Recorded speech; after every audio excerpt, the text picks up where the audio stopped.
I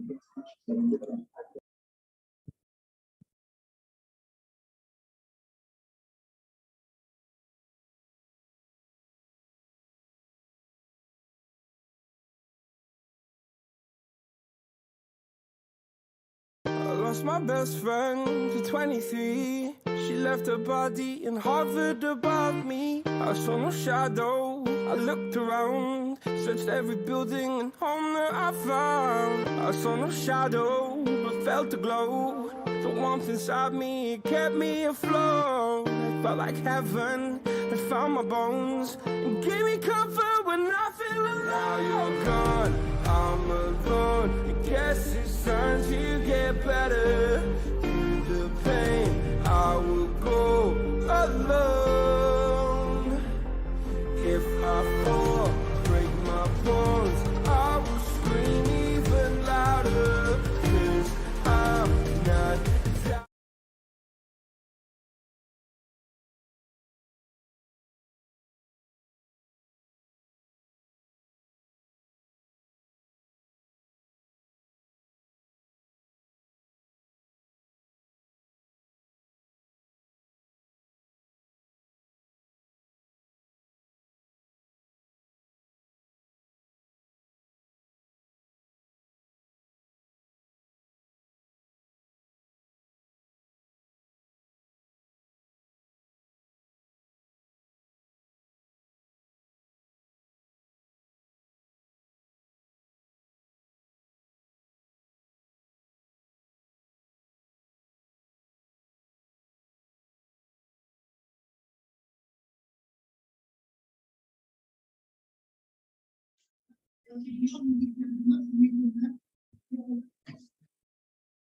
Good evening, everyone, for this another session of NEP Series 4.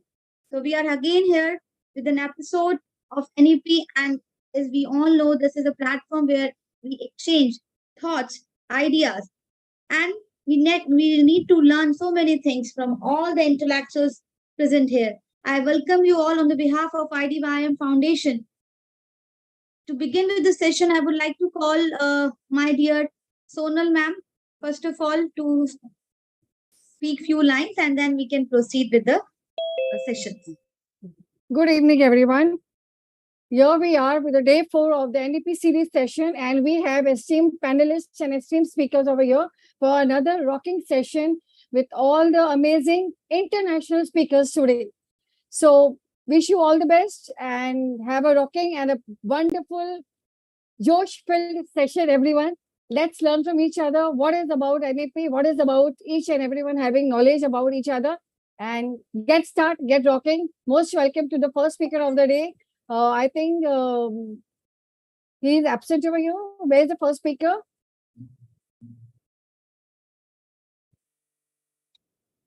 The topic for today is reform in school curriculum and pedagogy. So today we are blessed to have all these speakers who will be sharing their thoughts, their views on this very interesting topic. What are the reforms we can imply in our schools, or what the NEP recommends? So the speaker for today are this is Meenakshi Mehra ma'am, then Dr. Derry Ektakane, Dr. Ashok Gupta, and Enamul Akani Igdari. Emmanuel sir, are you there? Sir, are you there? Yes, he's there. Yeah.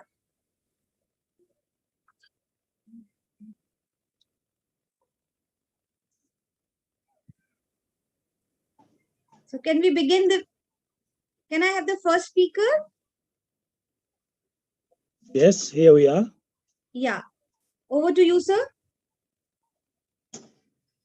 Hello.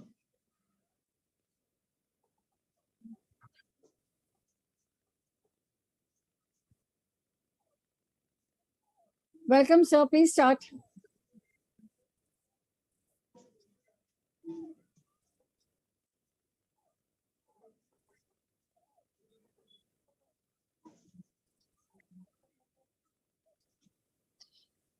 I think Sulit's having some technical issues. Meenakshi ma'am, you can take over, please.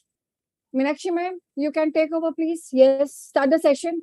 Good evening, and thank you, Sonal ma'am and Pooja ma'am. Very good evening, and thank you for the thank you for giving me the opportunity again to put my views on new NEP series, and I'm honored to be here and as a speaker today. So these series, I was looking forward for it because it's a very important series for as a head of the school where we know how to imply. Everybody knows that it's new NEP series, but they don't know what is NEP series and how to, what are the basic reforms, what are the basic pedagogies, how to utilize, these kind of things into our curriculum and into the school or the organization. Once again, thank you, IDYM group of companies, and especially Ravi sir for organizing CPD series, NEP series, and coming up ECC series. So please give me the opportunity to share my screen. Yes, and if yes, you, yes, yes, you can, ma'am, you can. yes.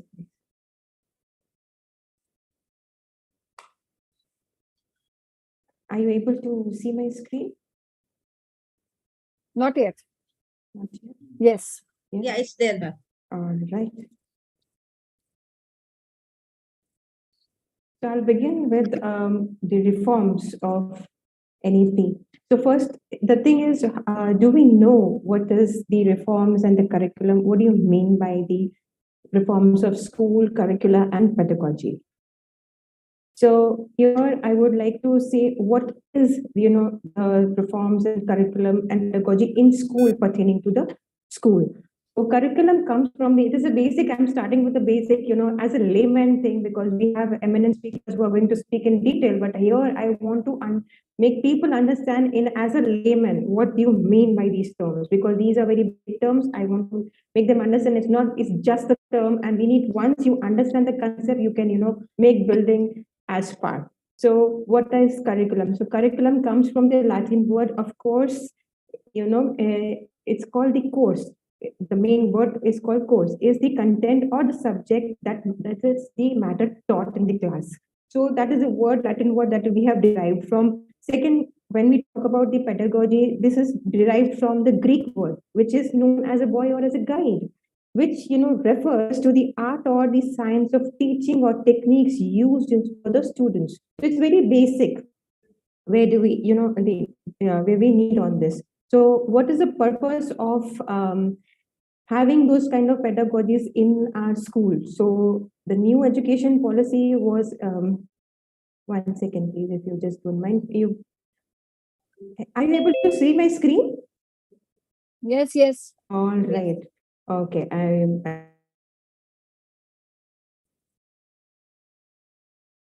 going to continue with that. So what is the main purpose of NEP? So here the new NEP is, the main purpose or the main agenda which was being, derived earlier, 34 years, if we go back. And as these terms were being discussed in yesterday's NEP series, that what are the changes? So it's the same concept that which I have brought over here is from the Ministry of Human Resource Development, that is the MHRD, which was on 30th of July 2020. And the main motto and the main ethics of and the main purpose of NEP was to educate, encourage, and enlighten. So triple E's. This is what is the main purpose of bringing up new NEP series or NEP to our the reforms of the schools or any academic things. So we need to main focus, and if you are an educator, if you are a school owner, please just focus on these three things. Everything will be solved, because there is nothing else that the government is looking for. Education. Every child, deserves an education. He has a right of education. We cannot say that there is a right to educate everybody. So these things, what we, are looking forward from NEP. So again, there is a 360-degree holistic development for students, including skills, which was not earlier. We were earlier focusing only on the academic, not on the skills. So now in the new NEP series, which is like being, derived by the government, and which was, Karnataka was the first state which had followed or implemented NEP 2020. Those people were the first people to implement NEP in their state. So the first which they were looking, and even we are looking, is skill development in our students. What are they good into? Next is RTE, right of education. Every single child has the right of education. It's not that they are from the lower class or they cannot afford. They have a right. They need to go to government school. That is why the RTE policy has been brought into our NEP, and which was not been implemented in the previous, I guess, government or something. I don't want to comment on that, but where they were not more focusing on RTE policies, where there were so many people who are underprivileged and this, children cannot go to school. They were like lacking, and they were working on the roadside or somewhere or the other sides. And if you ask them why you are not going to school, we cannot afford. Now it is not the question. They can afford, they can go to school. There are NGOs, there are government schools, there are different areas or different people to help them for this purpose called RTE. They just need to understand these kind of things. Even the helpers who are at our home or in the school where they can, ask them, just tell them that if you cannot afford, they can go to a proper private school. It's not necessary they need to go to a government school. So here I would like to tell everybody who is like they are not aware of RTE is like they have even if you have a helper and they want to go to an international school, they can go to an international school. They need to fill a form which has been given by the government, and they need to show their salary slip and where they are working, how much is the salary, how many kids they have.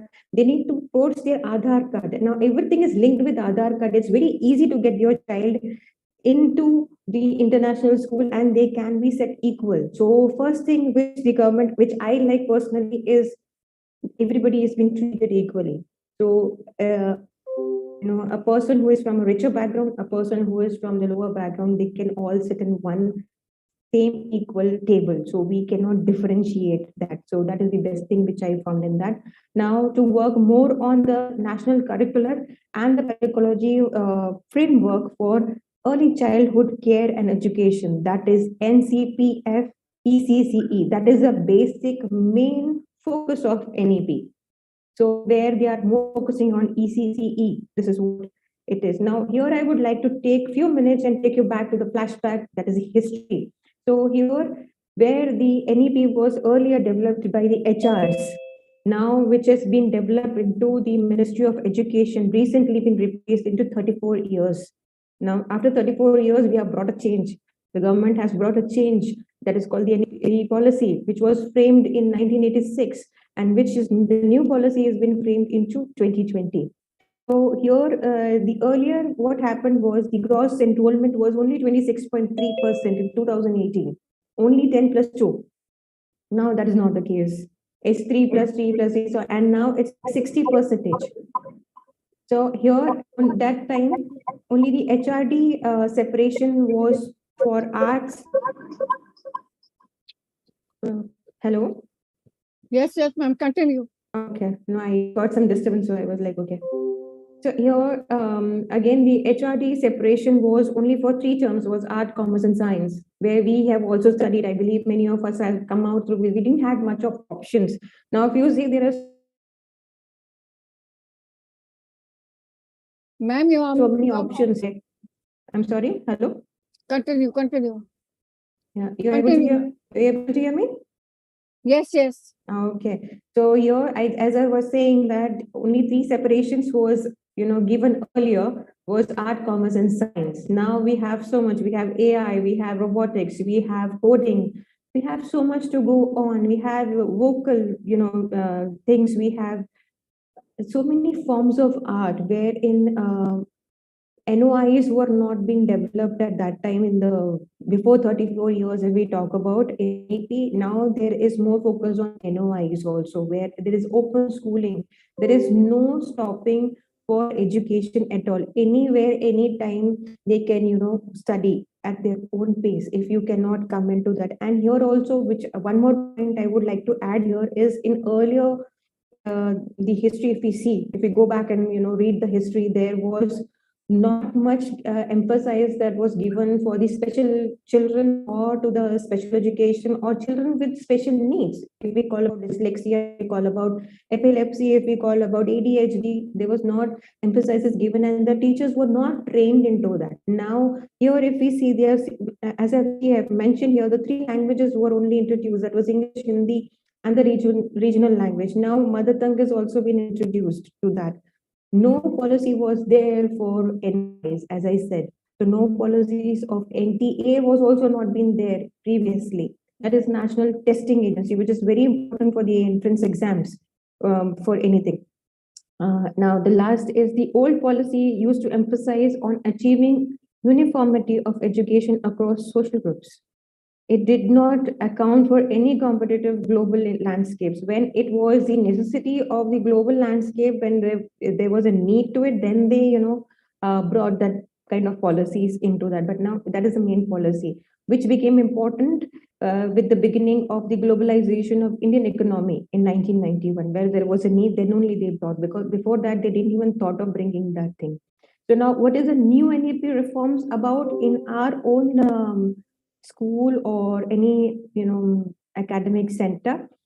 So NEP is the focus, NEP 2020 focuses on argumenting individual capacity and achieving excellence in the field of your choice. So you have a free choice, you can choose anything you like. So the government is not forcing you to study only a few subjects. There are n number of choices available, but only thing is we need to read what kind of possibility is there for us as an educator and as a student or as a parent. So please be very clear with the rules, and all rules are available on the government site. You can just go to the CBSE, ICSE website. You can find everything, policies online, and everything is there. So it's just away from your fingertips. So please just go and have a look and read every policy very clearly. It's very easy. It's very adaptable. Only thing is we just need to put our first step to read onto it. So the choices are available by providing customizable and options for education, while hoping to reduce regulation via provision for more internal autonomy to institutions. So it's not on the institution, it's going hand in hand. The second point here is with respect to the social purpose. It retains the focus on the social inclusivity. And additionally, NEP 2020 focuses on the economic value arising out of educational learning and training. So the NEP 2020, what is that, has been significant is only on skill-based learning. So because of the skill-based learning, and the employability is going to, rise out and shine out very nicely.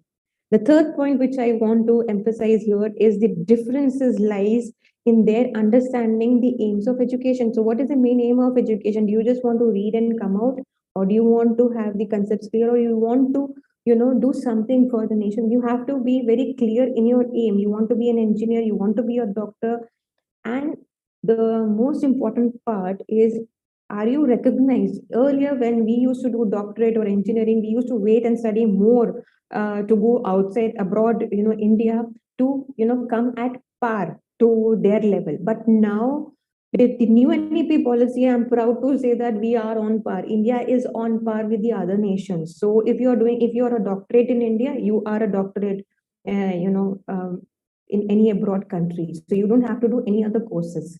So this is what the new NEP is trying to bring. It's the universal, coming to the education level, which is universal. You don't have to do much more. You are into the standardized level throughout India and abroad also. The present policy focus more on the national development by creating citizens with knowledge, skill, and individual development.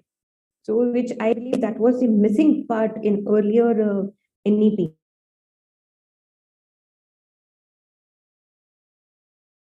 So, curriculum, how to focus on that. So, NEP emphasizes more on teachers training, where I believe earlier anybody, if you see the NEP policy 34-year back, they never used to focus on the teacher has been educated, especially in the ECE criteria.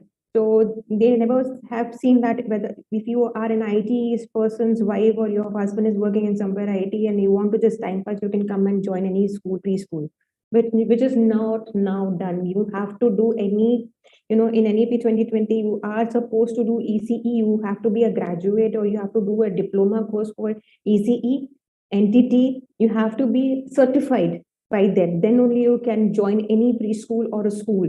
And if we talk about the higher school, that is from the primary section to the higher section, the teachers has to be minimum B.Ed with MA or any master degrees along attached with that. So that is really seriously, because you are trained, and your time to time training sessions are being given by the government to train the teachers, and it's there. We just need to, and it's not there that you have to be like how we are online. It's offline available. They just give the content, and the training sessions are online. It's up to you at your leisure. Whenever you get time, teachers are supposed to go and train themselves.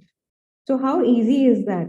Earlier, that those things were not possible, but yes, the teachers have to be trained into, and into the pertaining to NEP, and to be CBSE or ICSE board, whatever the board they are following, they have to be trained. Without training, it's not possible. So teachers training, introduction of interdisciplinary learning and vocational education, which was not available in the previous one. Now the more emphasizes of the curriculum and the pedagogy, that is the techniques that you are going to follow in your school, are these. The teachers have to be trained, the vocational education has to be forced for all the children's, that is primary onwards, that is sixth class onwards. Second is the highly emphasize on ECE, as I've already shared that the ECE is the main core, because that is the base. This is what I believe the government wants to say, that if your base is strong, you can build the building can go to 100 floors also. The sky is not limit for that. So when the base is not clear, because earlier the students were just going as a Anganwadi and nothing was being taught, and they have 2 hours and they can come back.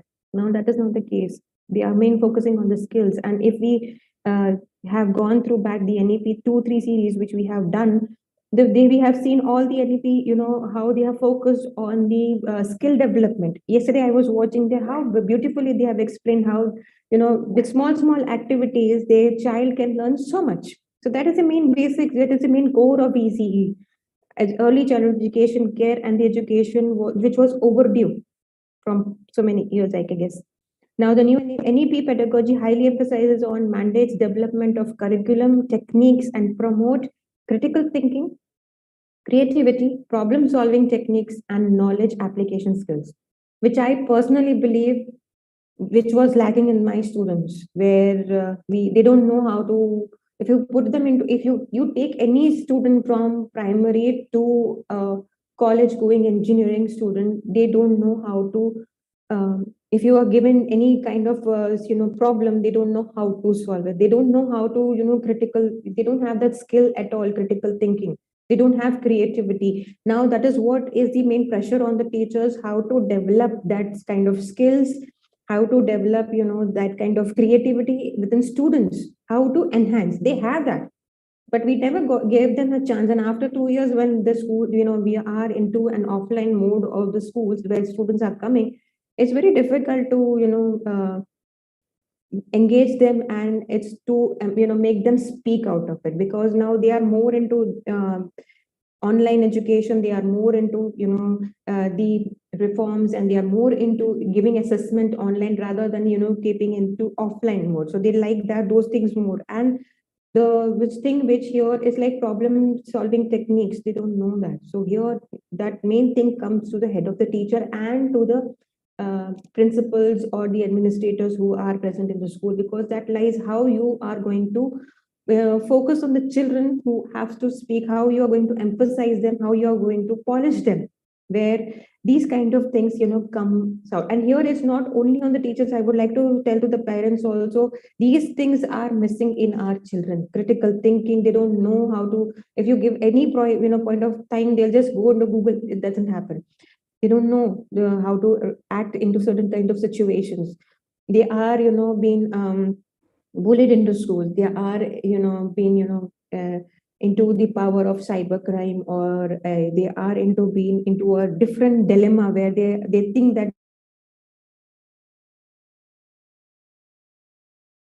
they are into the responsible for that as parents and as an educator to main focus on that.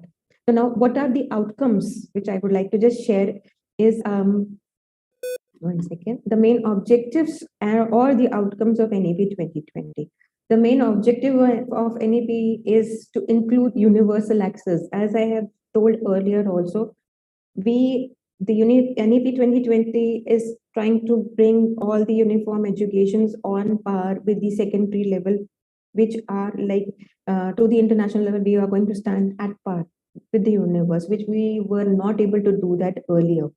So universal access to the education and retention of all the children in school until the secondary level and higher secondary level too.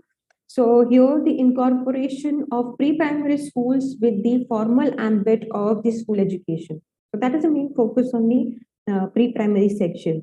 A multilingual approach, which was only with English, Hindi, and earlier where we have seen in 34 years of our NEP. Now it is to be teaching and the removal of the rigid discrimination between the subjects. So it is multilingual. You can teach in your own local language or anything, whichever the child is comfortable with. The main core thing is to make the child understand. That is the main focus on, then rather than just the main focus here, which I in very clear concepts, we can say that the concepts should be clear rather than emphasizing on the language that is English, Hindi, or whatever. So anything can be done with the multilingual approach. They can clear. The teachers are given that kind of ledger where they can support these kind of children. Certain students are there where they cannot understand, but with this approach, definitely they can understand, and they can also come apart with the other students. Now, the focus on the foundational literacy and numeracy, which is seriously very important, which we were literally ignoring this approach earlier, which we have not taken, where we are talking about engineering students or science students. Foundational literacy and numeracy was not being taken care of, where now it has been more focused on ACE. The policy accords the highest priority of achieving the foundational literacy and numeracy by students till grade 3. We are clearing that concepts. Earlier we were not. Now see, the coding is in grade 3, grade 2. We are starting with grade 2 coding. The policy says that the highest priority of the education system will be to achieve universal foundation literacy and the numeracy by 2025. And I guess before that only we will find out, because teachers are working hard to do that. Now, what are the challenges that we are facing in implementing NEP 2020 as an educator, as a school head, you are on the ground level and you face? So these only 5 major challenges which I have, tried to present you here is certainly, there are certain, responsibility and the ownership among the key of the stakeholders, including the private sector. At this, the state and the district level, we have seen an extraordinary diversity, which is going to be the major challenge. And I have seen that you have seen into news also where things were not matching. So we need to work, seriously, government need to work on that. And the second is the number of, opposition ruled states where they don't want NEPs or don't want NEP. So that kind of, rivalry which is going on, and the several key provisions to be given to the NEP in the manner which they are being ruled out. In certain school states, we have seen, which I didn't want to mention the certain names of the states here, because it's rather than they need to please understand that it has to be on par, and we need to understand which is why it is necessary, NEP, which why it is necessary for our children. Rather than school or students, we need to read, we need to, then only we can, give provisions, or we can, roll out certain aspects of that. Third is the NEP has stated that to release the goals of new policies, the country has to raise public spending education 6% on the GDP, which was earlier only 2.3, I guess, the percentage of GDP. Now the GDP percentage has increased to 6%, which I believe it's still difficult for us or the government or the state to focus on that. The fourth is the role of the private sector, particularly in dealing with the higher education system, is extremely critical for translating the inclusively vision of NEP. Why it is not there? Because you're not clear with the concepts, which is, I guess, personally, because if you are clear with the concepts of NEP, what they want to do and how they want to, what is their vision. So before, getting into the dilemma and into the politics, if we are a stakeholder or a school owner, please, we need to focus on what is to be done for the better future of the children, rather than going into politics, which, democracy, where it is going, and which party is doing what and what is going on with the NEP, whether we other challenges. What happens is we hear something and this politic things comes into and media comes into and we don't focus on that. The main core things remain there only. That is the main reason we are not able to implement NEP 2020 worldwide. Now the last thing is the finally the successful execution.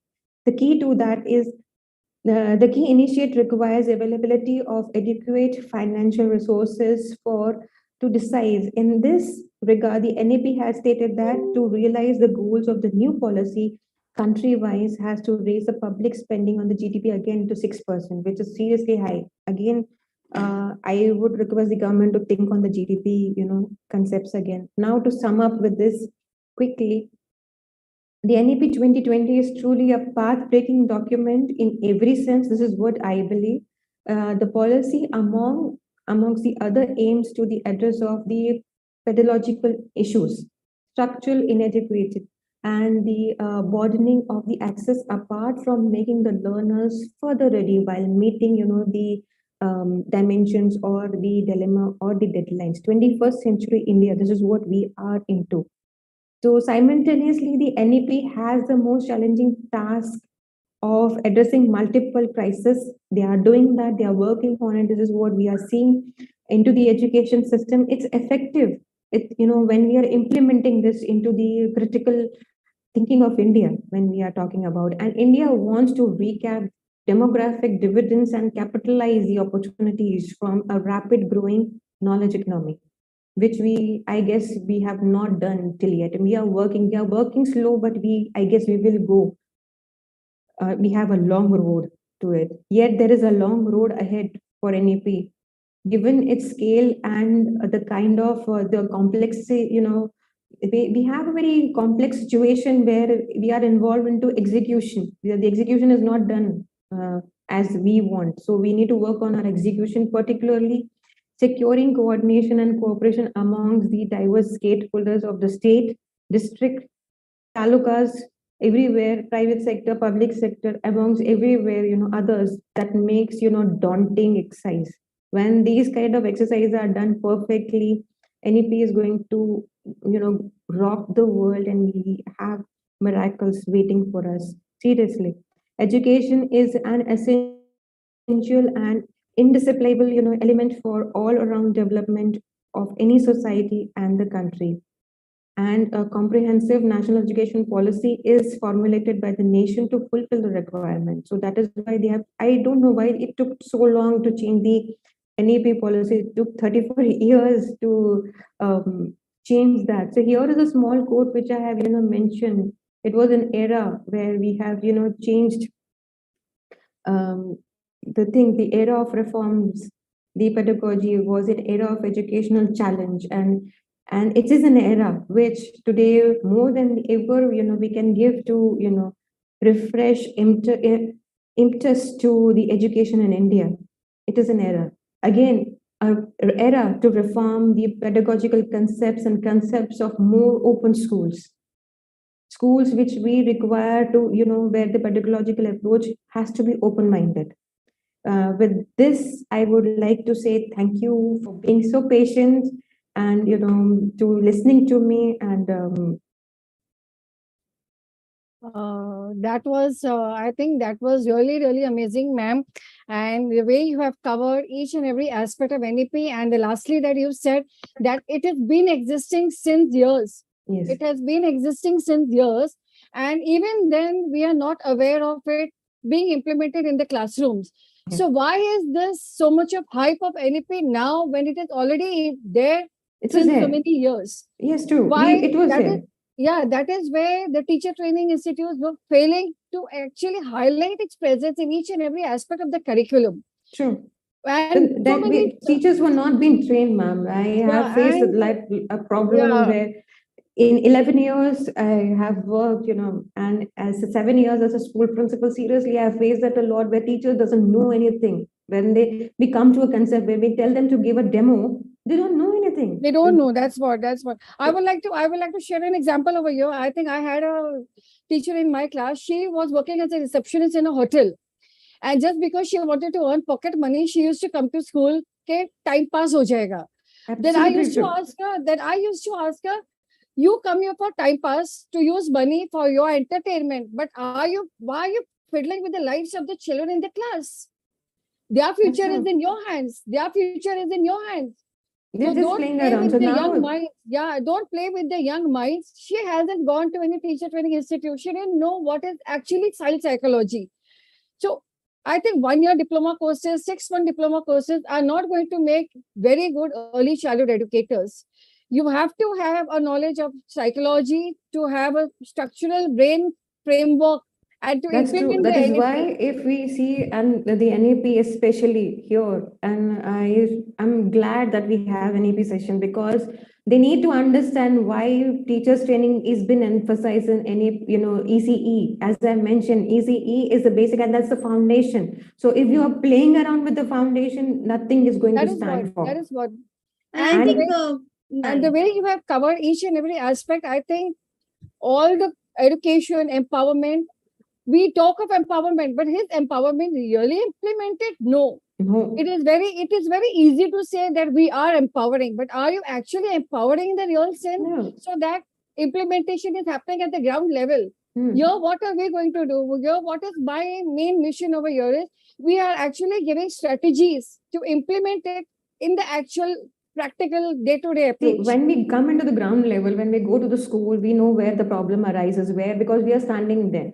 See, coming here and speaking is very easy, but when we take out the book and the rule book and we are standing on the ground, it's very difficult. We are on the total different story of the situation. Then only we can understand when people why there is so much of questions where the parents come and ask you to the school as an educator. If you are into, see, you are also an educator, I am also an educator. When something happens to a pre-primary section, what will they do? They'll come and rush to you because you are the head of the school.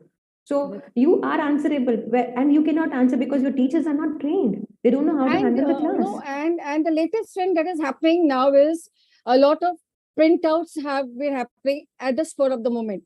Net kholo, printout nikalo, chalo bachcho ko de do.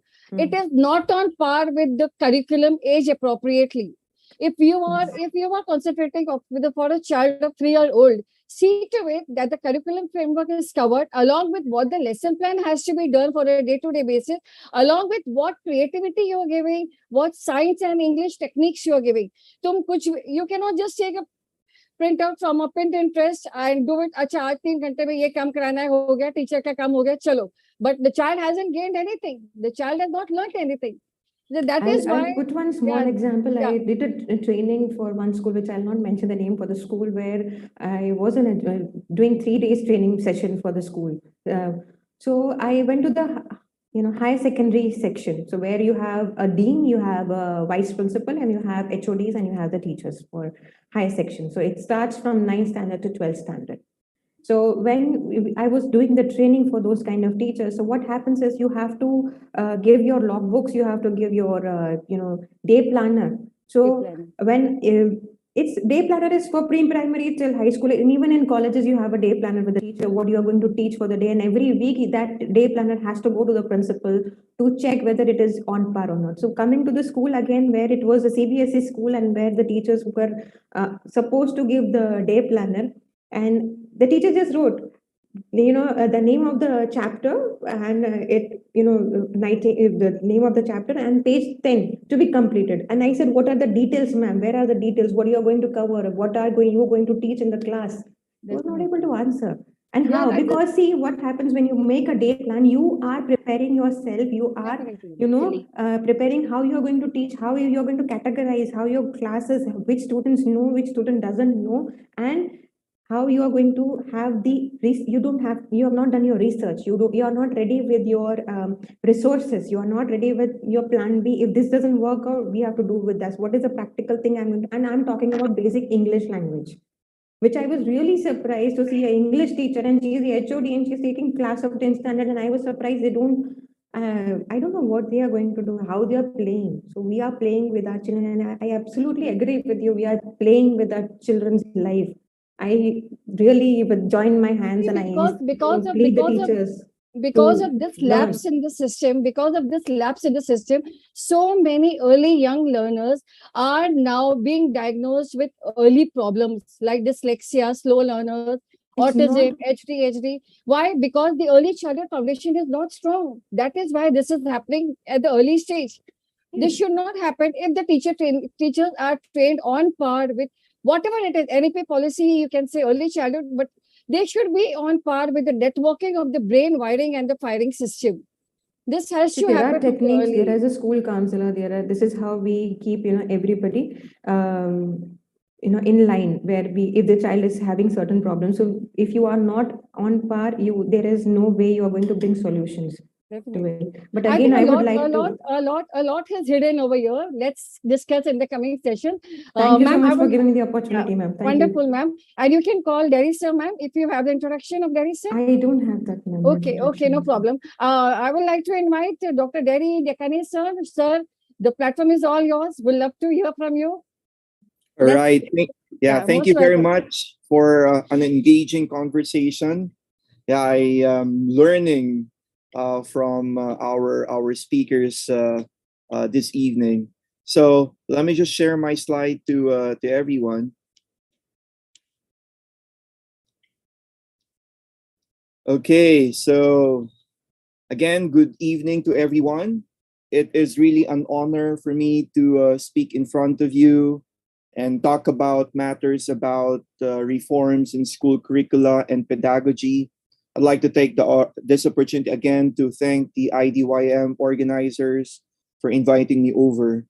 So I'd like to present to all of you my very own perspective, a school perspective, a school that I'm working at St. Patrick's School of Quezon in the Philippines.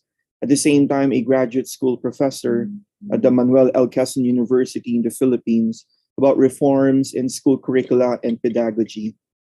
So let me begin with what happened before or still happening today. The world has changed and people transform into beings who are now more resilient and now that are open to new activities of daily living. In these 2 years, economies were at standstill, cultures and practices have been altered, the daily routines of our students, our teachers have been set aside, and lives have been changed. And when we talk about education, family, and faith, these are the important aspects of which schools gave importance that changed the way on how they accommodate the effects brought about by the pandemic. And the school pedagogy and the curriculum later on followed and adopted to these changes that made schools even more creative and innovative. Now, schools have accommodated an online distance learning setup where technology has become the main agent of learning. Now, we can also say the same when it comes to family matters and the strengthening of the community's faith through the emergence of online related spiritual and values related activities. However, we are again in a transition of change. In the Philippines, many of the schools now are in the face-to-face classes, and by November, full face-to-face classes will now be allowed for both the private and the public schools. Now, we now see light at the end of the tunnel as the restrictions are slowly being lifted and the dwindling number of infected cases. We are now experiencing another change in the field of education as we are now seeing the emergence of the blended learning to accommodate the educational concerns and needs of every student, and later on back to the traditional face-to-face learning. For this new school year, 2022 and 2023, we are now leaning again towards the blended learning, where students through face-to-face classes and online classes, through this learning mode, there is an integration of the digital learning where teachers lead the classroom activities for the effective transmission of learning to our very own students.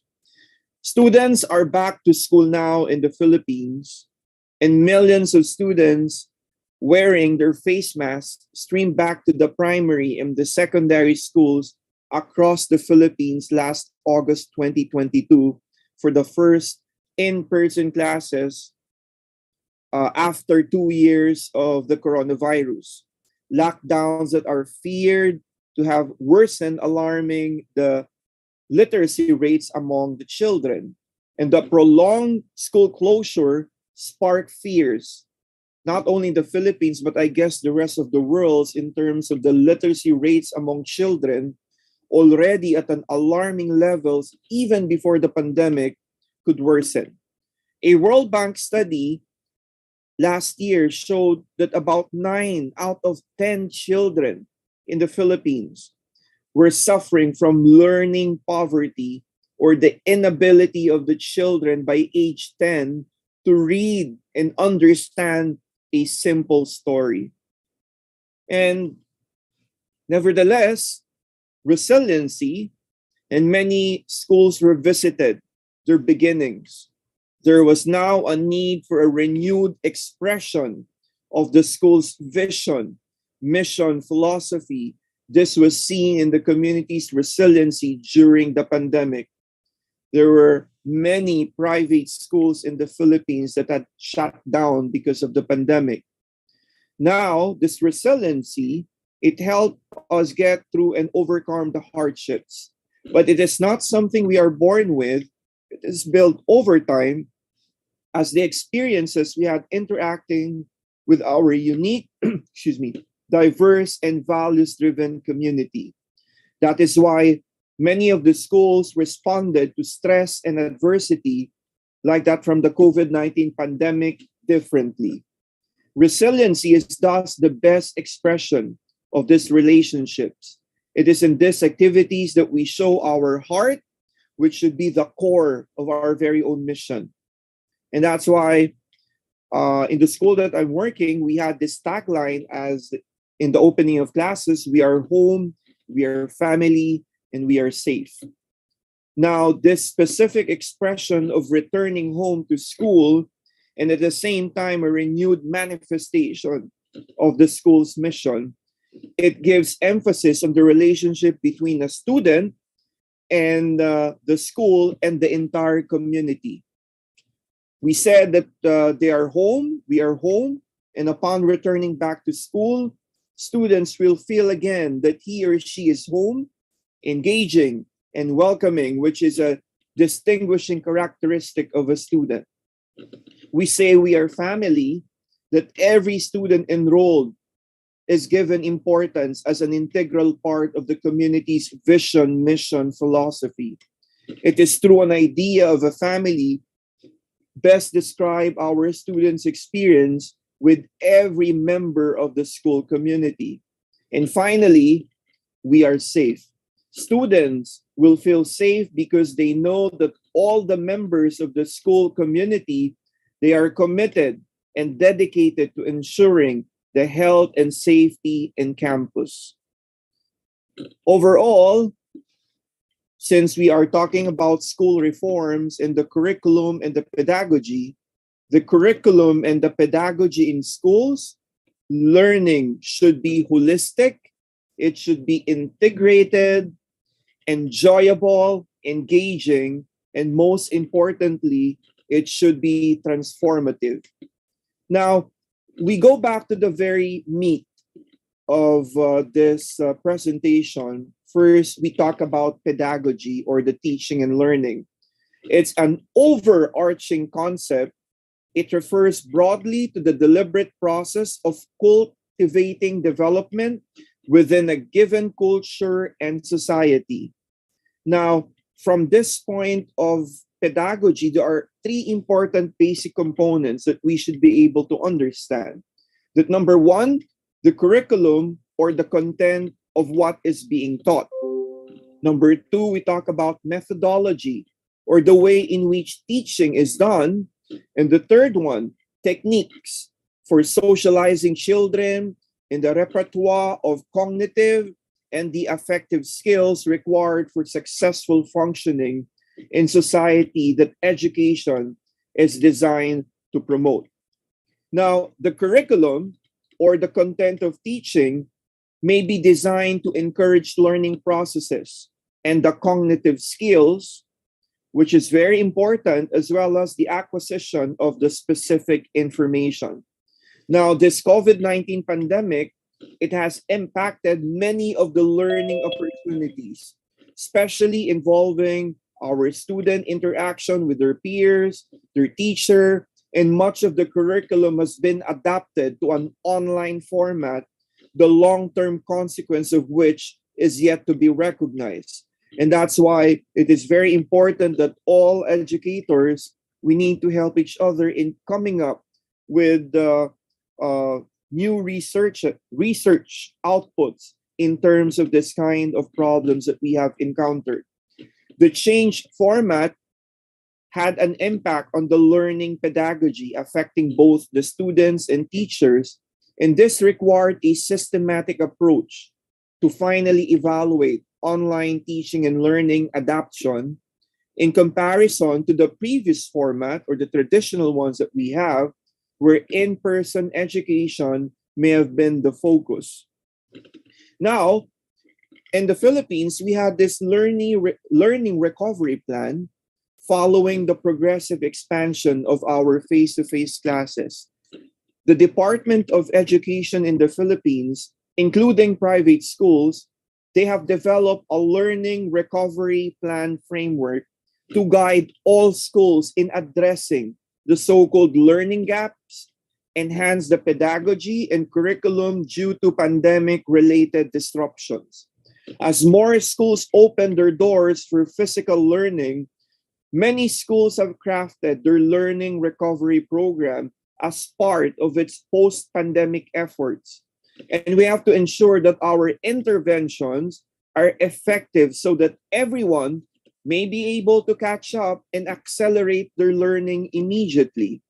And thus, there are emerging educational framework that came out. And I'd like to share to everyone this framework that emerged in my school or the school that I'm working.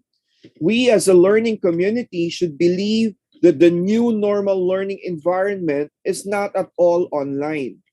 We as a school adopted the following educational framework, and this framework has three important elements, namely the learner, the school, and the home. And both the school and home help and support the learner, who is said to be the essential part of the pedagogical process or the teaching and learning. Students are formed to become a holistic, individual, responsible, and upright citizens, both in school and at home, and both the student educators and parents actively engage in the fulfillment of their respective roles and responsibilities in this process. And then the school supervises and implements the entire curriculum and instructions, administers relevant assessments, and provides values formation and even counseling. Likewise, it sees to it that all learning support systems are in place, most especially in technological capability, to deliver instruction and to yield better learning outputs. On the other hand, the parents are the school's important partner in developing the human potentials, faith, and social civic consciousness of the learner while he or she is at home. They also provide necessary support example, seeing to it that the place is conducive for learning and its technical capability is satisfactory for the learner to receive instruction and work on tasks at hand with minimal disruptions. So we considered the vision and the mission of the school, and on the side you'll be able to see the external components, which is very important, including the government, the industry partners, civic organizations, accrediting company, and many more. And you see here the main focal point of the framework would be the students. You have the school learning community, the home, the school, and the use of the so-called adaptive curriculum. and the learning modalities that the school was able to have used, from the full online distance learning to the blended learning to face-to-face and even the modular approach. So we are guided with this educational framework. So we use the adaptive curriculum, and it is one that is able to cater for the diverse educational needs of students during the pandemic. And it is part of the move towards the student-centered approach. And the student is the central or key figure. Under the guidance of a teacher, may decide their own learning, select an appropriate learning resources. So an adaptive curriculum. Now, reduce curriculum content to enhance the most essential learning and critical thinking. In the Philippines, we were mandated to particularly focus on the most essential learning competencies of each subject. And that's why only the important competencies need to be taught in the subjects. The mandate content will focus on the concepts, keys, and applications, and even problem solving. So the holistic development of the learner should also be targeted.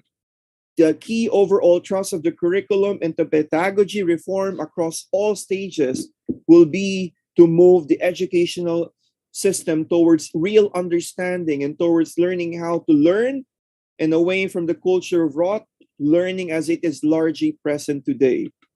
Okay, let me move on. We also have the multilingualism and the power of the language, which is very important. Okay, that it is well understood that the young children learn and grasp non-trivial concepts more quickly in their home language and their mother tongue. The home language is usually the same language as the mother tongue or that which is spoken by the local communities. Teachers will be encouraged to use a bilingual approach, including the bilingual teaching learning materials with the students whose home language may be different from the medium of instruction. And the focus also of the curricular integration, okay, of essential subject skills and capacities. For example, the STEM, which would include, as you all know, the science, technology, engineering, okay, and mathematics. And now they've changed it to STREAM, which would include research and arts. Now, there are some pedagogical approaches that it remains to be relevant today, which would include, of course, the traditional, okay, a teacher-centered pedagogy, the progressive, which is a more learner-centered approach, and the centrist. It's a balance of a teacher-led and an inquiry-based activities. And of course, the other pedagogical approaches, which may be, which the school may be able to adopt depending on the specific approach that the teacher will be using. But these are the most relevant ones. Why is it important? A secure understanding of your chosen pedagogy is essential for effective teaching. So when excellent pedagogical content knowledge complements a clear overarching pedagogy, the result is outstanding classroom practice. And a well thought out pedagogy will definitely improve the quality of the teaching and the way children learn. Moreover, a considered pedagogy can help children move beyond the basic, memorization and comprehension to complex learning processes like analysis, evaluation, and creation. And that's why the teacher is crucial in this so-called pedagogical processes. And how do schools decide on their pedagogy? Pedagogy is a continually evolving phenomenon, and researchers are constantly evaluating how children learn and how schools can take account of the research-based ideas when designing their approaches to the curriculum delivery. So once a school has decided upon its approach, all stakeholders need to be clear about how to deliver their curriculum on what pedagogy is constructed. Okay? And These are some of the questions, okay, in terms of decision making on the pedagogy. So I'm just going to pick up relevant questions like how can we make our school curriculum accessible to all learners? The evidence or research do we want to build our approach upon? We have the need to adopt any aspect of an evidence-based approach. How can we ensure that children become independent learners? And what balance do we want between teacher and child talk? And do we want an active or a passive learners? Now, in terms of the curriculum reforms, of course, while the definition of curriculum could differ from based on context, its essence is a plan of learning. Okay, I think it was made mention the origin of the word curriculum, correre, which is to run a race. Okay, in other words, it's a set of guidelines for what students should learn and what should be taught through the education system. And conversely, Saavedra and Steele considered curriculum in a broad sense, including issues that would have an explicit impact on how the curriculum is designed and realized. And curriculum reforms that should involve change, of course, in the objectives of learning, the competencies, the knowledge, the values, attitudes that a student should acquire. And a new curriculum requires a clear vision. And there are different types of curriculum and documents to support the achievement of this education vision, one of which UNESCO would recommend establishing a curriculum framework. Teachers' practices, self-efficacy, mediate curriculum implementation, and engagement of the stakeholders can drive the curriculum change. And a transversal factors required consideration to ensure coherence around the curriculum reforms. And we have to shape a coherent curriculum implementation strategy. For example, document how to initiate such change in the most suitable and effective way by applying a generic education policy implementation framework from the OECD in 2020. So the curriculum implementation framework is very important. This is a sample of it. You can actually check it in the OECD website to guide all of us. And how to start reforms in school curricula and pedagogy. I think this is the most important one. Okay. Personally, first, this is in business, but you can actually do this one in the school setup. We have to do the pestle analysis. It's a helpful framework or tool in starting your school reforms in the curriculum and pedagogy. Sorry, I got the spelling wrong. By analyzing and monitoring the macro environmental factors that may have a profound impact on the organization's performance. Okay? So in the pestle analysis, you have to consider the political, what is happening in your country, the economic, the social, the technological, the environmental, and the legal aspect as well. And of course, we need the academic and the industry partnership. So I'm actually giving you some examples of reforms that we have done in the school. The academic and industry partnership is very important to help out the school into its future direction. Think about a green school. The Green School Project in connection with the SDGs is very important and relevant today. And going back to basics in terms of storytelling session, especially for our younger ones. And foreign language program. In our school, we have the Japanese, the Korean, and coming soon, we'll have the French, Spanish, and the other languages. And we have been doing this one as part of the reforms in the curriculum and the pedagogy involving teachers is the collaborative online international learning involving many schools worldwide. And in conclusion, I'd like to give emphasis on the role of the teachers in the school curriculum and the reforms in the curriculum and the pedagogy. We have to empower the teaching profession, which would eventually produce good results. The professional teacher should have space for innovation because they should try to find new ways to improve learning, to improve the curriculum, and teachers should not be seen as just technicians whose work is to implement strictly the dictated syllabi, but rather as professionals who know how to improve learning for all. All this creates a big challenge that certainly calls for changes in teacher education programs. As educators in a changing world, let us demonstrate and work together on how it is possible to be able to build a system in which students are routinely taught by well-prepared teachers who work together to create a thoughtful, a high-quality curriculum supported by appropriate materials and assessments that enable ongoing learning for students, teachers, and school alike. To end, I hope that all of us will be able to illuminate the path for a better future for all of us, for our students, and for our teachers. And with that, thank you very much for listening.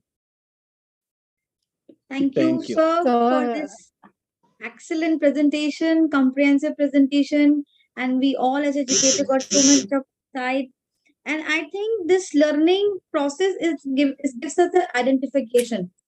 It makes us a member of, like you talk about all the collaboration. The new educational framework talks about learner, talks about school, home, and parents. So when they are in coordination, then only we can think of holistic development of the learner across all stages.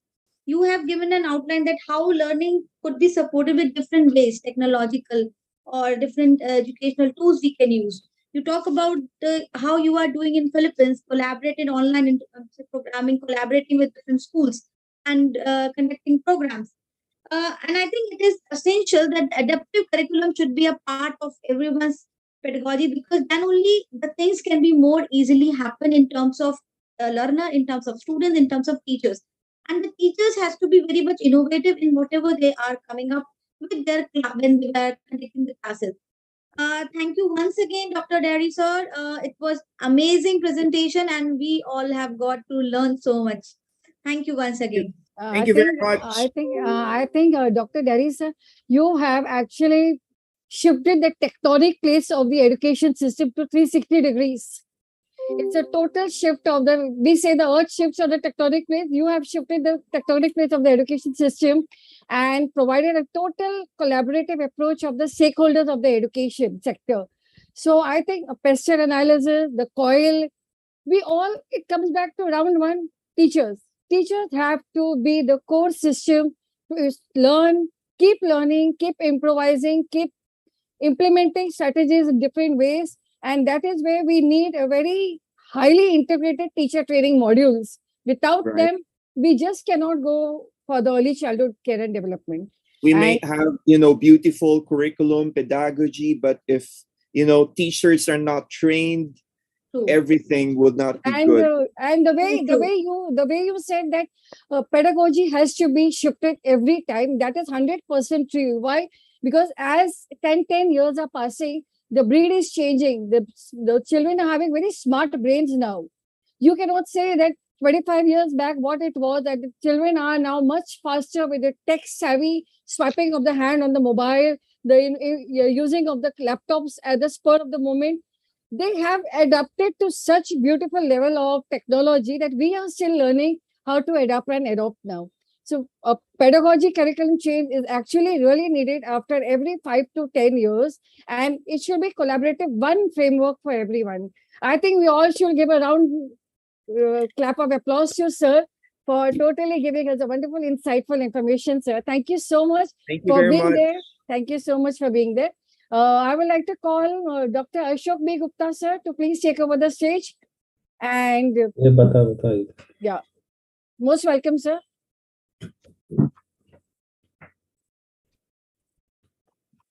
First, I thanks to IDY team and Ravi sir that they given me the opportunity to uh,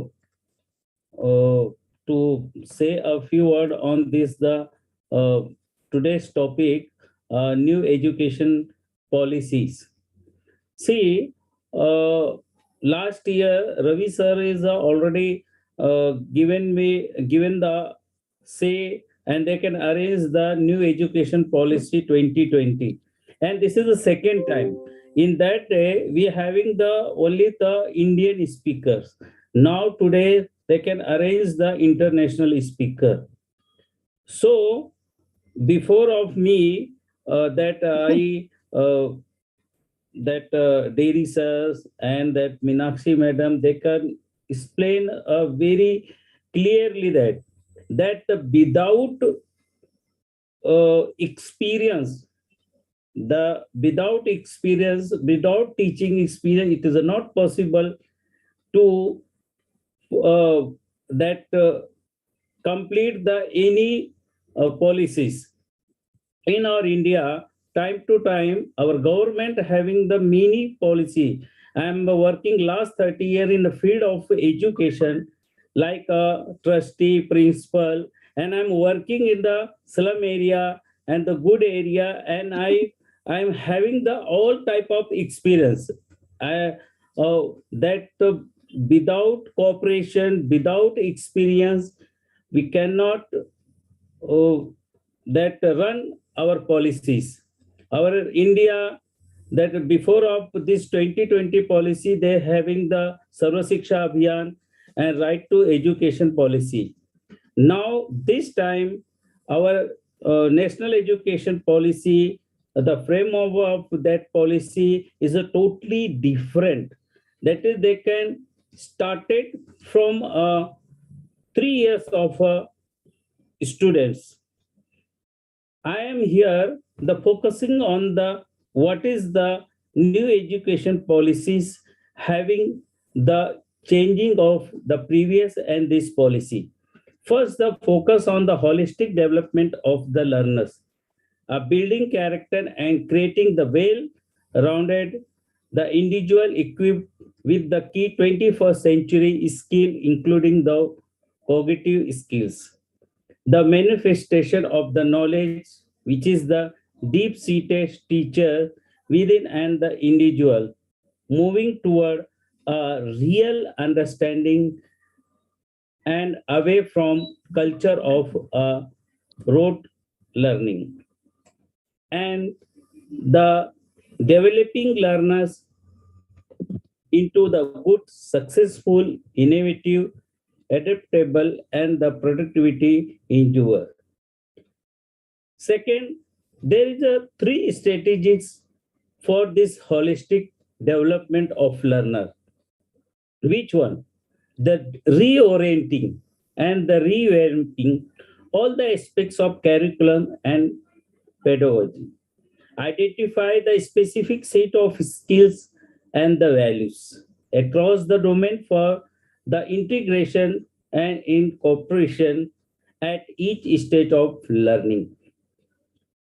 Developing curriculum framework and the transaction mechanism, ensuring skills and the values are the imbibed through the teaching and learning. After that, what is the reorienting and the revamping curriculum and pedagogy? They that we can that I can explain in this in a 4 stages. Previously, they're having a 10 plus 2. Now they are having the changing of that curriculum and pedagogical structure should be guided by the 5 plus 3 plus 3 plus 4 design corresponding to the age ranges. That is from first 3 to 8 years. Second, 3 years, 8 to 11 years. And third, 3 years, 11 to 14 years. And last, fourth one is the 14 to 18th year. And in this, we can having the first stage of that is a fundamental stage that is divided into a two part. The 3 years of the student, they're having the Anganwadi preschools. Previously, we are having the preschools, but their age group are different. They're having the 3.5, which is from started from a lower KG. Now, in this new education policy, they're having a 3 years. In 3 years, the Anganwadi and preschool, they are not teaching like a teachers. They can teach like a mothers. The student, they can having the some loves from our mothers. So teachers should behave like mothers. So they can, because the age is different. It's a 3 year. There is a 6 month different. So if you having the behave or act like a mother, then it should be a good for our basic, because the every building is a powerful when their foundation is powerful. Second, the 2 year in primary school in a grade 1 to 2, covering from age group 3 to 8. So in this way, they can complete means your first and second standard. After that, will consist of this work is a flexible and multi-level play activity, because the small student, they are love a playing method. They can everywhere they can search something. Their mind is not depends on the textual. Their mind is they cannot creativity. So it should be activity based learning, and the curriculum and the pedagogy of the, that is we have the early childhood care education, which is in CCE. After that, we are having the second stage, that is the preparatory stage, which is which includes grade 3 to 5. From third standard to fifth standard, our age group is 8 years to 11 years. A building of a play, discovery, activity based, that is the pedagogical and the curricular style of the fundamental stage. For this stage, student they having they can understand each and everything by the activity base. If you are go through with a textbook, so they can sit and look. But if you take a cooperation of a student, they can act. Their mind is creative minds. They can also, you can put some shapes, object, so they can explain what is the idea about that object, what is the idea for their idea of that number, that he and she, they can take a more cooperation with their teacher. So teachers should also having the, based on that activities, their learning process is totally having the activity based, not for the textual. Introducing a light textbook and aspects of more formal but interactive classroom learning for the laying a solid groundwork across subjects.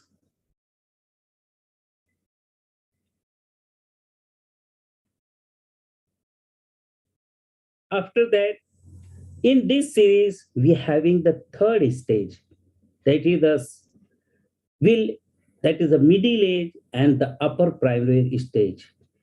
Will include grade 6 to 8 class, and the age is 11 to 14. In this, they're having their language, they're having their another subject. Previously, they have the math, science, but in a new education policy, they're having the some technical subject. They're having a new subject. They're introducing a new syllabus of computers. That is if a teacher they don't have the proper knowledge or enough knowledge of that technical, so he or she cannot teach their subject, or the student also they are not cooperate in a current or in coming our education policy. Introduction of subjects teachers for learning and discussion of more abstract concept in each subject. Emphasis of the experimental learning within each subject and the exploration of the relation among the different subjects. Because if a teacher is not having the technical knowledge, so he or she cannot stand in a class, because in a present situation, students' minds are very much creative. They're having a different type of questions. They want why this, why this not, why that not. So that time, if teachers are not having the enough of proper knowledge, so it is not good for the teacher as well as the student, because the student life is mostly depends on the learning process and their techniques, because 80% they can understand by visual, by listening, by watching. So the teacher should, they can take a cooperation of student. If the student are weak, so you can, why your problem, what about, what is your what you want to say about this question, what about you say about these objects.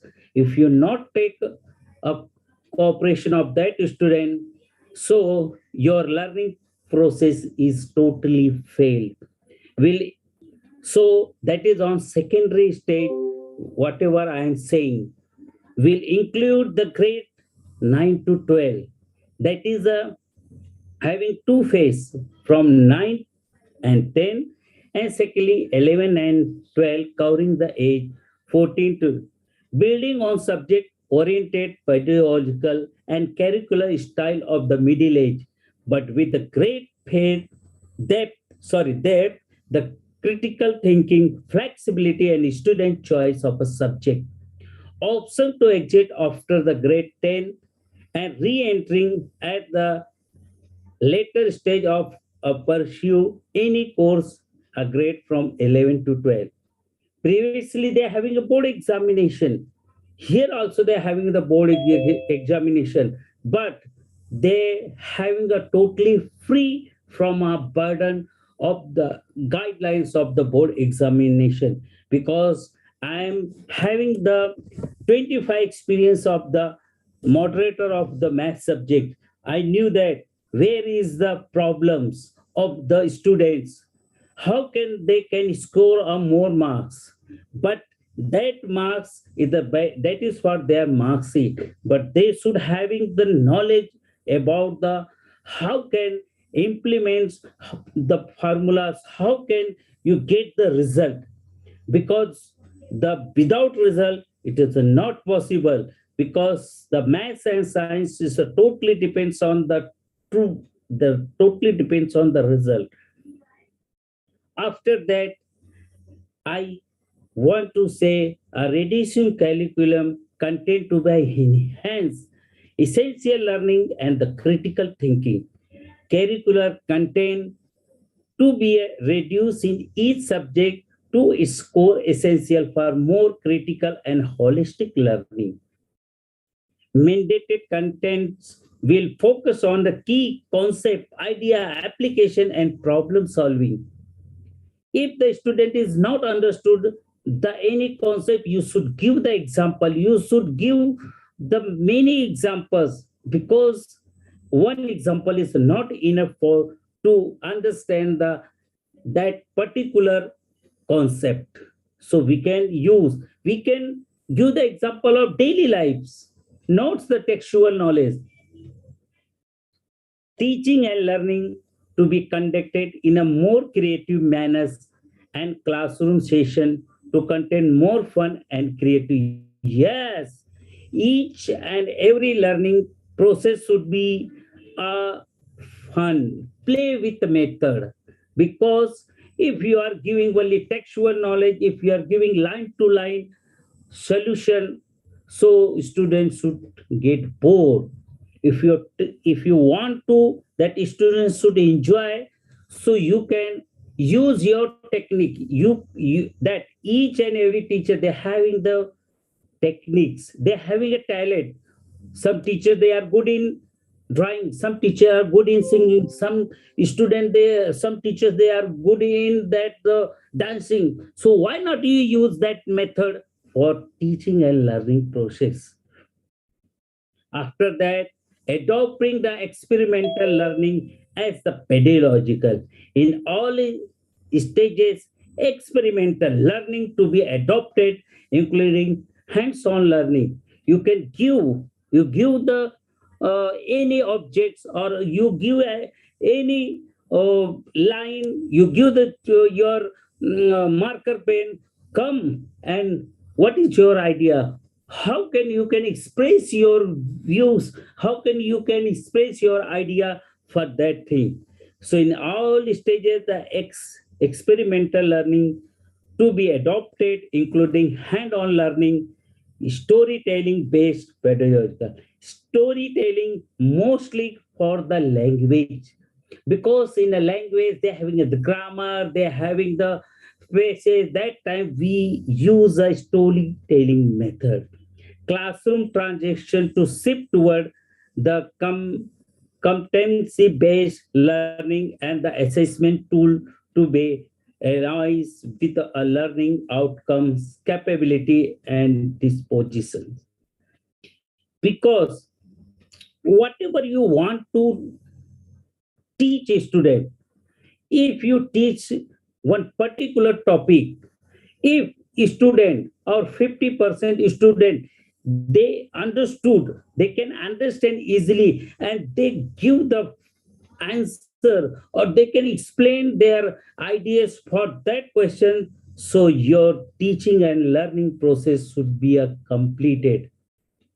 I think not 50%.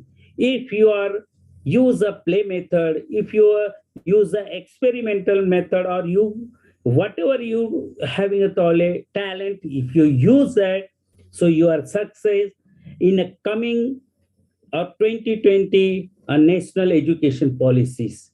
Without that, it cannot possible, because in India, uh, it is a very much difference from the that education policies, and here the physical structure, here the economical background of the parents, they are not just like our foreign country. So they're having many problems. So here we are having the challenging, we have the challenge that how can we that carry out these policies. After that, art integrated education to be embedded in the classroom transaction for creating joyful classroom and imbibe Indians ethos. Whenever the student enter in any class, for the I'm talking about the lower level, talking about the fundamental state, the 3 year. Whenever the student they can entering in a classroom, so the classroom should be just like any play store. In play store, that they're having the many kind of toys, they can play, they can enjoy with our classroom. So we can decorate our classroom, we can use the uh, time to time, we can change the method. We can mostly use or cooperate the student. Sports integrating learning to be undertaken in classroom. Transaction to help student adopt fitness as a lifelong attitude. Yes, here if the student they are boring, so you can include the sports technique. Yeah, all of you stand up, all of you come with me, all of you join me. You can change your place, you can go right, you can go left.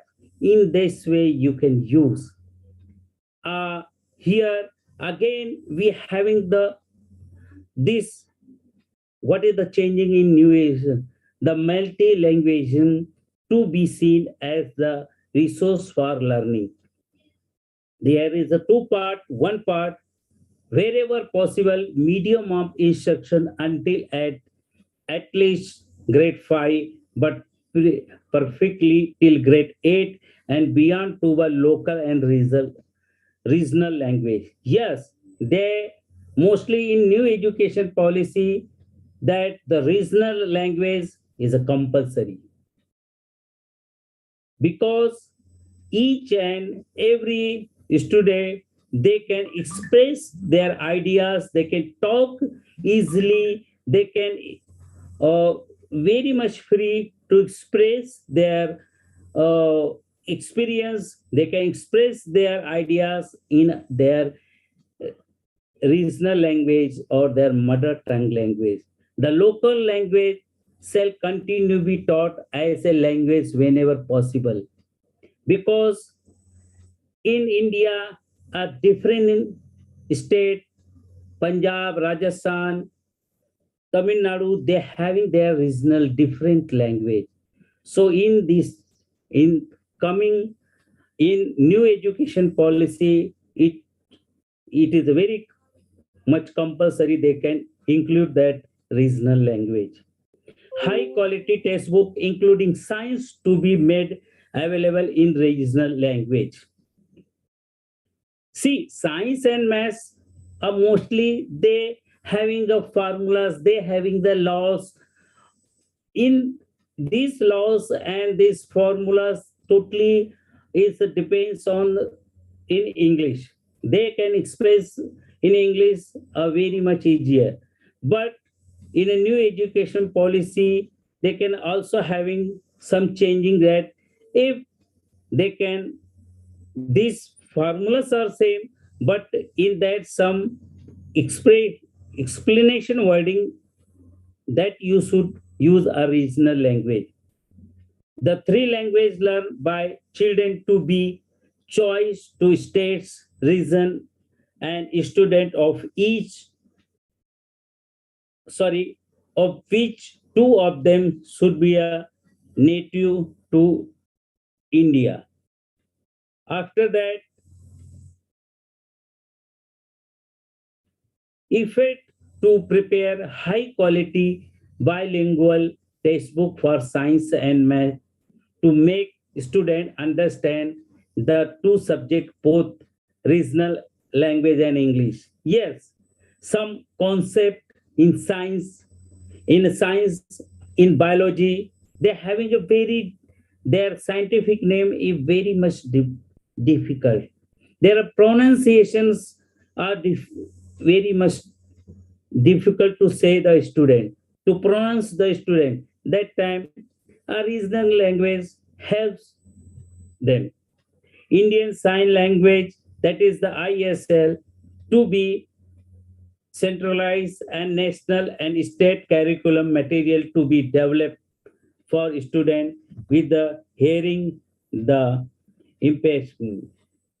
After that, the curriculum integration of essential subjects, skills, and capacity. The certain subject skills, capacities will be the emphasis in school, such as innovativeness, oral, written communication, health and nutrition, wellness, sports, collaboration, teamwork, coding, moral, and the reasoning, etc. In new education policies, there is a different kinds of a new subject introduced in standard 6, that is a coding. In that time, we having the cooperation with our parents and some companies which is dealing with this work, that the coding and the another kind of technicals, that is a robotic. Without help this, it is not possible to complete new education policies in the stage of standard 6 to 8. And after that.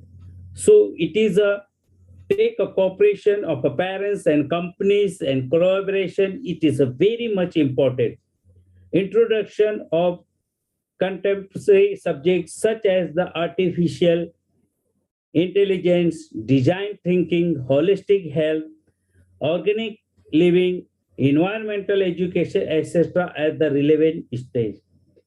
For this subject, we having the well experience or the teachers should be go through with a different kind of reference book, because these subjects you cannot explain or you cannot teach with the help of textbook. In that time you should having the object. In environmental you cannot teach each and every part. In a plant, if you want to sow plant, so you should have the plant, you should having the this plant having the this environmental. For this weather they can grow easily, so that time you should have the good knowledge of that particular subject. Increase the emphasis on mathematics and the computation thinking and activities involving coding to be introduced in a middle stage. Yes, in a standard 6 to 8, in new education policy, the subjects should be having the coding and robotic and the computerized. They can having the that time a teacher should be having a technical knowledge and how can handle these activities. You should prepare previously or you should learn a skill how to complete this curriculum. See, there is a different kinds of language in India. All the states they are having their problems of language. Some states they are having they are not good in economical uh, conditions. Their economic conditions are not good. So for that, with the help of each and every aspects, with the help of our government, whatever the problem, or we can discuss with our education minister, we can solve the problem. Because after pandemic, it is not easily to follow the new education plan. There is a many kinds of problem are there.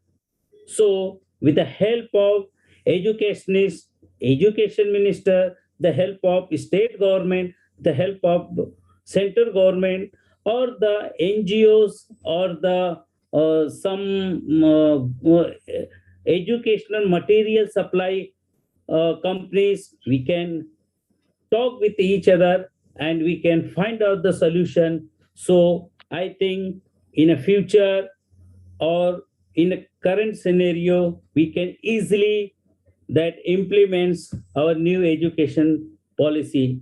Thank you for listening me. Thank you so much, sir. It was a wonderful listening to you. You have covered all the points like how the pedagogy and how the curriculum should be and what is the role of a teacher. Teacher should be focused on activity. Teacher should have a B plan always ready. If something goes wrong, the B plan should be ready. You have given the live examples of how the teacher could give the live examples from within the setup. You emphasizes on experiential learning. You talk about exploration of relationship between different subjects, and our curriculum should be more holistic, integrated, more enjoyable, and engaging. Teacher should understand the students. Gives like teacher should be more empathetic. Revamping of the curriculum is need of the hour.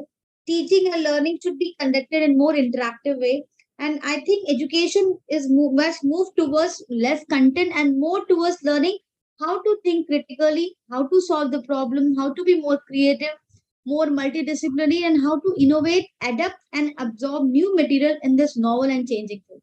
This is what we are talking about, and this is what the NEP talks about, that how the changes can be bring up, which can bring for the holistic development for the teachers as well as for the students.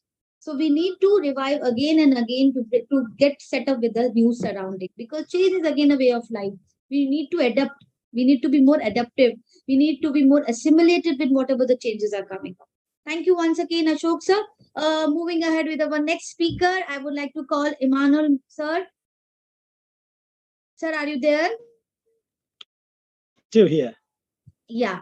Welcome you, sir. The platform is all yours. Thank you very much. Thank you very much. Let me also, first of all, thank all the organizers of this meeting.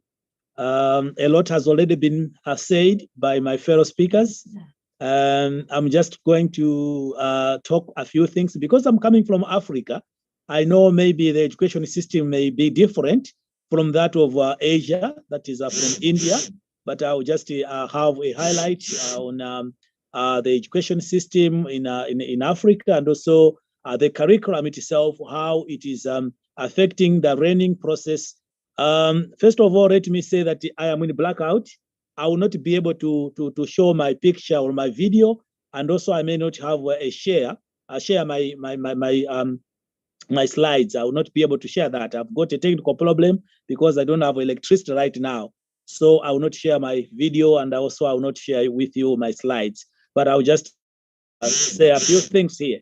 So first of all, let me say that a school curriculum refers to a particular set of courses that a school or a governing body designates, but may also refer to a variety of activities that has been designed to foster education and meet the needs of a learning community. So what we are seeing here is that about a school curriculum, we are talking about something that has been set by the either by the government or either by the by those local authorities or by the parents together. They set a school curriculum which is suitable for the students in that particular area. And also the curriculum, we have got the basic, which is the curriculum decision making. So this is how and what an educator teaches students. As the government and other local authorities and the parents, when they sit down, they need to come up with a curriculum that is suitable for the teachers to teach to the learners, and also the students are able to adapt themselves to understand the teachings that the teacher are delivering.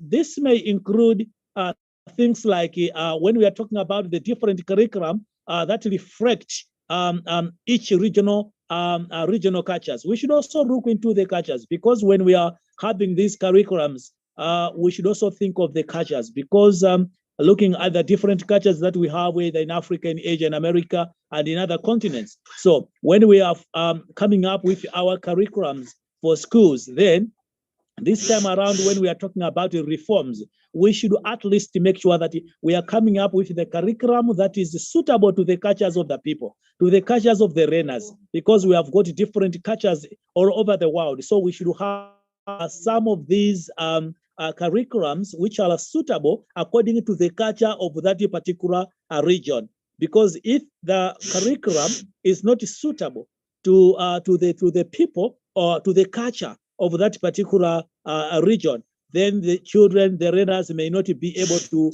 learn, may not be able to grab the information, may not be able to keep the information, to store the information. Why? Because it is contrary to their culture. So when we are coming up with these reforms of curriculum in education, we should also look into the cultures of different areas of the world, whereby the curriculum should be suitable to the children or to the learners of that particular area.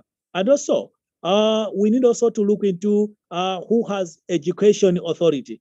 Who has education authority? When we are talking about the school curriculum, we are also looking into the people who have got the education authority. They are who are the decision makers. They are the ones who may come up with the school curriculum. They are the ones who can bring up the reformation when we are talking about the school reforms, the educational reforms, we are talking about who has an education authority. So we're looking into this one. We find that we have got the federal government there, we have got local authorities there, and we also have got parents. These three areas, these three sectors should sit down and then come up with something that is suitable for the learners. The government, the federal government, should also bring in their ideas, and also the local authorities, they should also bring in their ideas, because these local authorities are the people that lives with the learners in their communities, in their local communities. So they know the problems of the learners, the problems that the learners are facing, the problems of which are the girl child is facing, the problems which are the boy child is facing.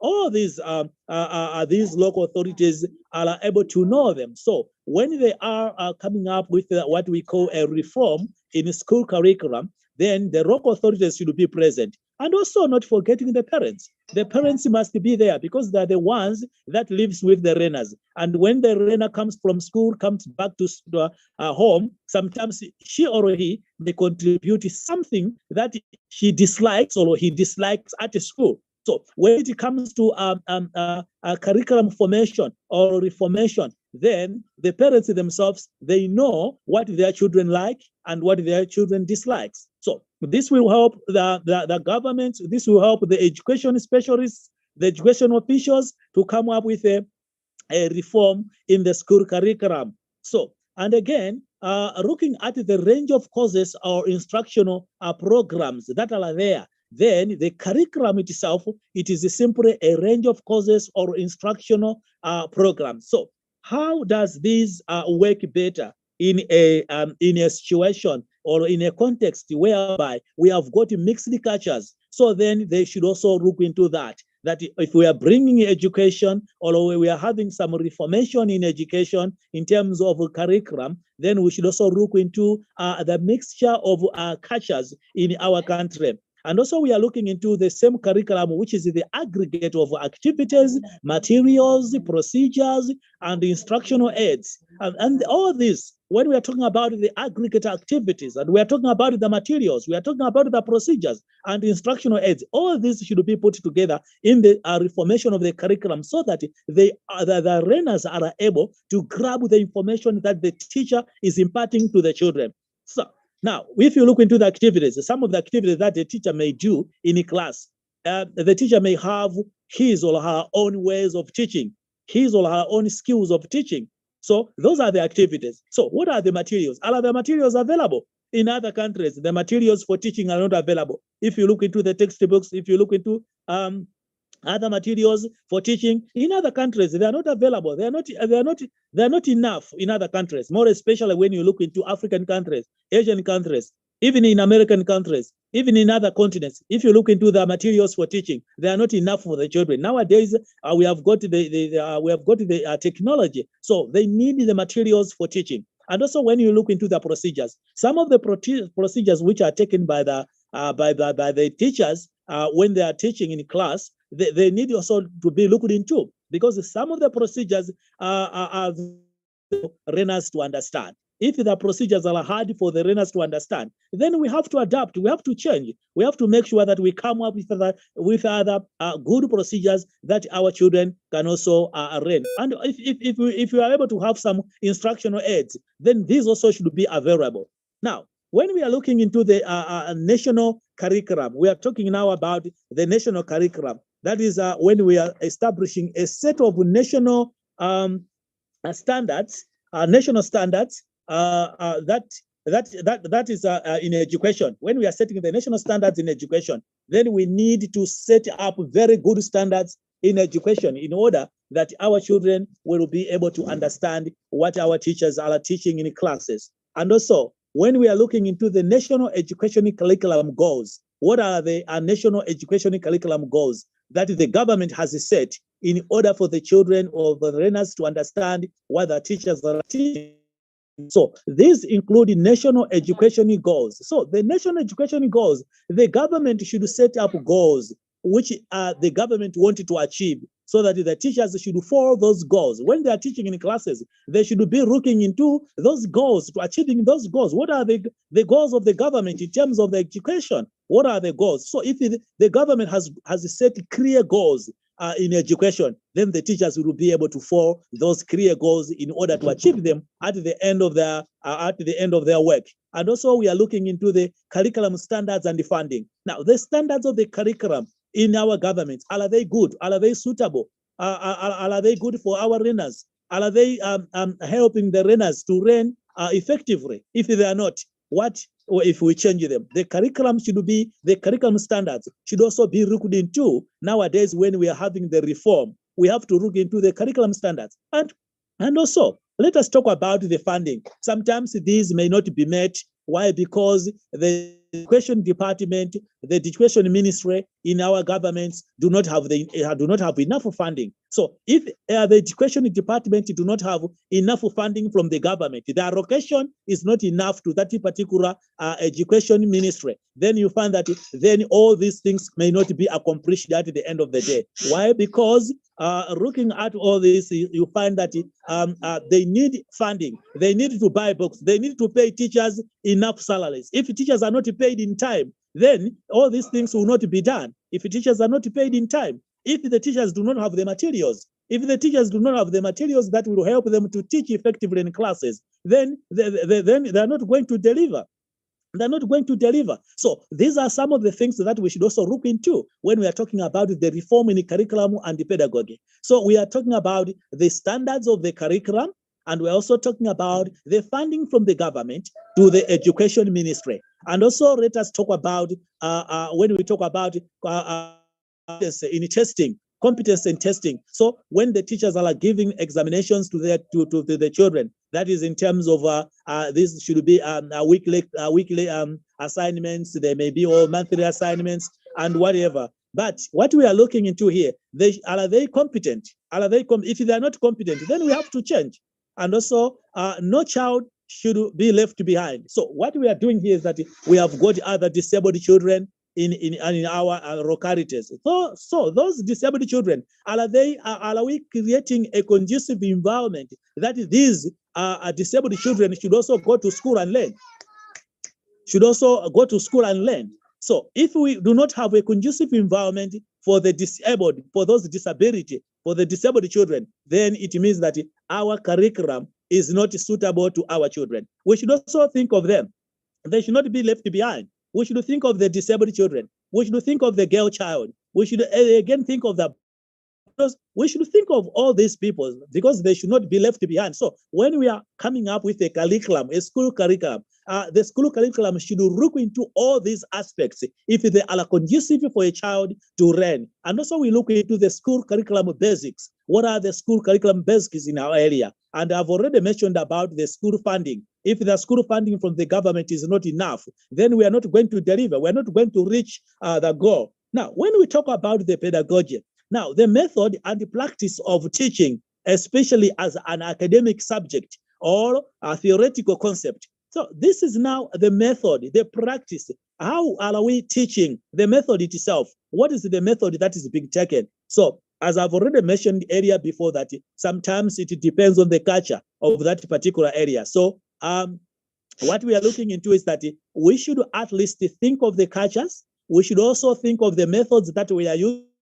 We should also think of the teaching techniques that our teachers are using or skills that they are using, so that the concept, the theoretical concept that is being delivered to the children, they should be easily be grabbed by the children. And also, let's talk about the approach to the teaching. What are some of the mechanisms that have been put in place in the way of approach to teaching? So are our teachers well trained? If our teachers are not well trained, then we are not going to have a good result. We may not come up with children who are able to go to universities, children who are competent. Not at all. We should also look into the approach to education. We need to come up with well-trained teachers, teachers who are capable, teachers who are competent, teachers who can deliver. So this is another problem, more especially if I talk of African countries. Most of the teachers in African countries, they are not well-trained. They are not well trained. They are not given a good education so that they can. So this is a very big challenge in most of the countries the world over. The teachers, if the teachers are not well trained, they cannot come up with new skills of teaching. They may not come up with good procedures of teaching. They may not come up with other skills of teaching. So that is another challenge that we have. Now, how the study and the knowledge and the skills are imparted in education, in educational context. Now, what is it that is happening? What is it that the government or the sector of education is doing in terms of how the knowledge and the skills are imparted to the educational context? So this is another challenge whereby we are not putting much effort in finding out how the knowledge and the skills are imparted to the children. Some of the words that are being used, maybe they are not effective. Some of the words that are being used, they are not effective to the children. So as the world is changing, as the world is being modernized, so then we should also think of the school curriculum to be reformed so that it can suit the present world, so that it can suit the present technology. So in short, what I just wanted to say is that when we are coming up with the reforms in terms of education, in terms of how we impart the knowledge to our skills, we need to look first of all into the government, the local authorities, and the parents together. They should do the reform together. And again, secondly, we should also look into the funding. If the government is allocation for the education is enough, if the government allocation in the budget is enough for the Ministry of Education, then we are going to deliver. Our teachers will teach effectively. If the teacher is being paid in time, if the teacher's situation is better, is good, if the teacher is enjoying his work or her job, then I think we are going to make it at the end of the day. So, lastly, let me thank all the organizers of this meeting. Thank you very much for giving us this podium to speak to the world about reforms in education.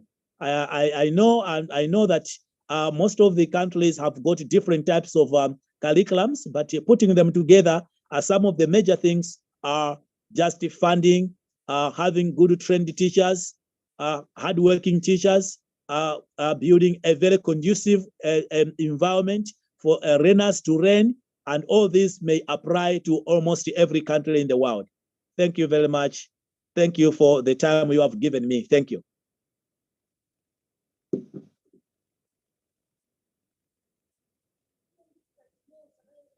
Hello. Thank you so much. Thank you so much, sir. Thank you for the wonderful, insightful information. And I think it is a collaborative effort of the teachers and all the educators in the learning system. And the way you have made us aware of the system in your country, I think we all should collaborate together, create a wonderful learning system so that all the early years children benefit from the education policy of each and every state, because the children are the same. The brain structure is the same. And the framework has to be same on par with the country's each and every education policy. I would like to invite Bedkar sir. Do you have anything to say? Please share your information or feedback. Thank you, Sonali madam. Madam, it's so late for you also to stay because you are continuously here. Now it's time more than our expectation. But all sessions were very nice, informative, and useful one. I congratulate to all of you and our organizer, Ravi Shankar sir. Meenakshi madam also explained this, and all participants, resource persons did so best. Meenakshi madam was discussing about the language readiness using of all these things, teacher training required. So all points were very nice. Thank you for giving me opportunity to invite, means to give feedback. Thank you. Thank you. Thank you so much. Is there anyone who wants to share anything? Please, for 5 minutes, anyone has to share anything? Please. Iman ma'am, do you want to share anything? Yes, I just wanted to thank you for this opportunity that you are giving us. We are always ready for this. Whenever you have, you need speakers, we are there. And I think this is benefiting the world over. And this is a very good initiative that we can reach a lot of people all over the world. Thank you very much. May the good Lord bless you. Thank you. Thank you for your support and truly indebted to each and everyone. Thank you. Iman ma'am, please share your views. Yes, my dear sister, just I wanted to say that all of you are amazing. Really, you changed the day. However, we delayed you 10 minutes, but really you did amazing work. You have great four speakers. So hats off to all of them. Also, we have an open soul. I'm very happy to have you, Dr. Petikar, also because all of us are appreciating your participation and you are participating silently. Good listener and excellent speaker. So we are very happy to have you on both workshop and also in the conference. Appreciation to all your efforts, Dr. Sunil ma'am, and also Dr. Pooja ma'am. All of you are doing amazing work.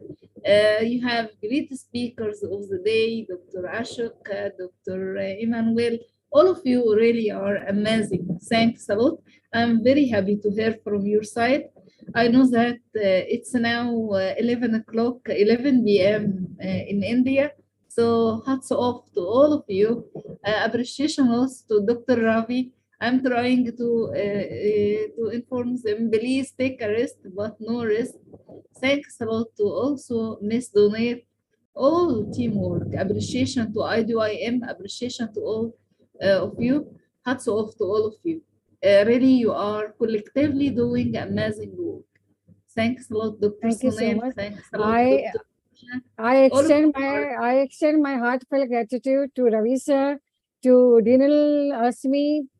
I think she has put in a great deal of effort, back-to-back sessions, back-to-back seminars, and proud of her. Wish her all the best in all the endeavors of her life.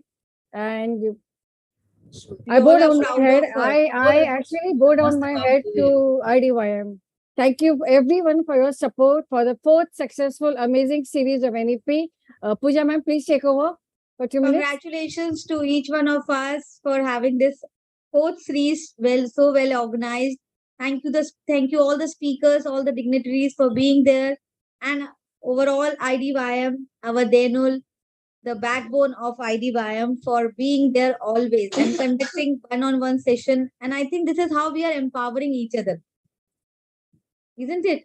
So thank you once again. Good night. Tomorrow we'll meet again, same time, 8:30.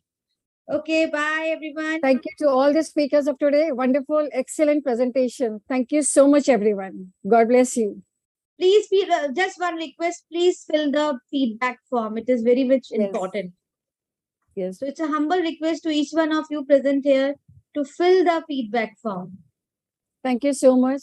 Thank Have you a so much. wonderful weekday. Have a wonderful week. Thank you, everyone. Thank you, everyone. Bye. Good night. Bye. Thank you.